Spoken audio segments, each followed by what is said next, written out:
ನಮಸ್ಕಾರ ಕರ್ನಾಟಕ, ಎಲ್ರಿಗೂ ಸ್ಪೋರ್ಟ್ಸ್ ಅಡ್ಡ ಯೂಟ್ಯೂಬ್ ಚಾನಲ್ಗೆ ಸ್ವಾಗತ ಸುಸ್ವಾಗತನ ಹೇಳುತ್ತಾ, ಇನ್ನೂ ಯಾರ್ಯಾರು ಮೊದಲ ಬಾರಿ ನನ್ನ ಯೂಟ್ಯೂಬ್ ಚಾನಲ್ ನೋಡ್ತಿದ್ದೀರೋ ಹಾಗೆ ಲೈಕ್ ಆ್ಯಂಡ್ ಸಬ್ಸ್ಕ್ರೈಬ್ ಹಾಗೆ ಪಕ್ಕದಲ್ಲಿ ಕಾಣೋ ಬೆಲ್ ಐಕನನ್ನು ಕ್ಲಿಕ್ ಮಾಡಿ. ಆಗ ನಾನು ಹಾಕೋ ಎಲ್ಲ ವಿಡಿಯೋಗಳು ನಿಮಗೆ ಪಟ್ಪಡ ಅಂತ ನೋಟಿಫಿಕೇಷನ್ ಬರುತ್ತೆ. ಹಾಗೆ ಇನ್ಸ್ಟಾಗ್ರಾಮ್ ಹಾಗೂ ಟೆಲಿಗ್ರಾಮ್ನಲ್ಲಿ ಫಾಲೋ ಮಾಡಿ ಅಂತ ಹೇಳ್ತಾ ನನ್ನ ಯೂಟ್ಯೂಬ್ ವಿಡಿಯೋನ ಸ್ಟಾರ್ಟ್ ಮಾಡ್ತಾ ಇದ್ದೀನಿ. ನನ್ನ ನ್ಯೂಸ್ ಬಂದು ಡೇವಿಡ್ ವಾರ್ನರ್ ಅವರು ಕೊನೆಯ ಟೆಸ್ಟ್ ಸೀರೀಸ್ ಆಡ್ತಿರೋ ವಿಚಾರ ನಿಮಗೆ ಗೊತ್ತಿರೋದೇನೆ. ಆದರೆ ಈಗ ಅದು ವಿಚಾರ ಅಲ್ಲ. ಇನ್ನೇನಪ್ಪ ವಿಷಯ ಅಂತಂದರೆ ಡೇವಿಡ್ ವಾರ್ನರ್ ಅವರ ಲಗೇಜ್ ಬ್ಯಾಗ್ ಕಳ್ತನ ಆಗಿದೆಯಂತೆ. ಇದು ನಿಜ ಗೆಳೆಯರೆ.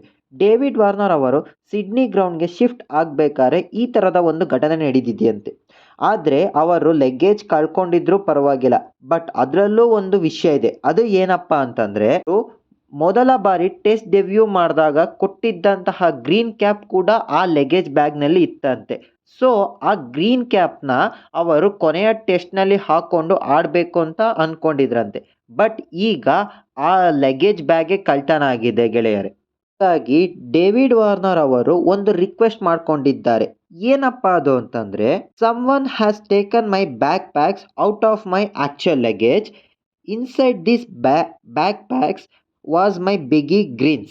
It's sentiment to me. It's something that I had loved to have back in my hands in my farewell test.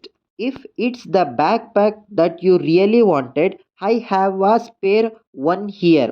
You won't get into trouble. ಒಂದು ಬಿಗ್ ಸ್ಟೇಟ್ಮೆಂಟ್ ಕೊಟ್ಟು ಅವರು request ಮಾಡ್ಕೊಂಡಿದ್ದಾರೆ. ಯಾರಾದರೂ ತಗೊಂಡಿದ್ರೆ ದಯವಿಟ್ಟು ನನಗೆ ಹಿಂದಿರುಗಿಸಿ ಕೊಡಿ ಅಂತ ಕೇಳ್ಕೊಂಡಿದ್ದಾರೆ. ಆದರೆ ಏನೇ ಆಗಲಿ, ಕದ್ಕೊಂಡು ಹೋದವರು ವಾಪಸ್ ಕೊಡ್ತಾನೆ ಅನ್ನೋ ಗ್ಯಾರಂಟಿ ನಿಜ ದೇವರಾಣೆಗೂ ಇಲ್ಲ ನನ್ನ ಗೆಳೆಯರೆ. ಸೊ ಇದು ಬಂದು ಇಲ್ಲಿವರೆಗಿನ ನ್ಯೂಸ್ಗಳು. ಮುಂಬರುವ ಎಲ್ಲ ನ್ಯೂಸ್ಗಳ ಅಪ್ಡೇಟ್ಗಳನ್ನು ತರುವವರೆಗೂ ನಮ್ಮ ಚಾನಲನ್ನು ಸಬ್ಸ್ಕ್ರೈಬ್ ಆಗಿ ಹಾಗೂ ಇನ್ಸ್ಟಾಗ್ರಾಮ್ ಆ್ಯಂಡ್ ಟೆಲಿಗ್ರಾಮಲ್ಲಿ ಫಾಲೋ ಮಾಡಿ ಅಂತ ಕೇಳಿಕೊಳ್ಳುತ್ತಾ ಈ ವಿಡಿಯೋವನ್ನು ಇಲ್ಲಿಗೆ ಮುಗಿಸುತ್ತಿದ್ದೇನೆ. ನಮಸ್ಕಾರ ಕರ್ನಾಟಕ.